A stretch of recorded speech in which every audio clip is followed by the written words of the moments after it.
Question pools are sets of questions used for generating tests and surveys.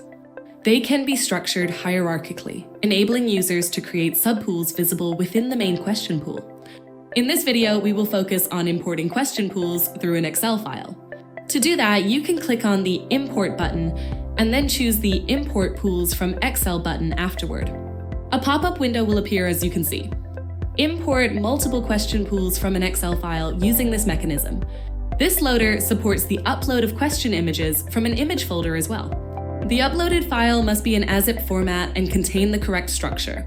To view the structure, please download the sample.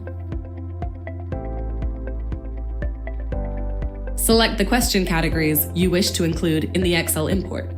You can leave them unchecked if you prefer to have none of them imported. Click this button to select the file you want to import into the application once you've created it. Once you're happy with what you've achieved, you can click on the Upload button, and the process of import will begin automatically.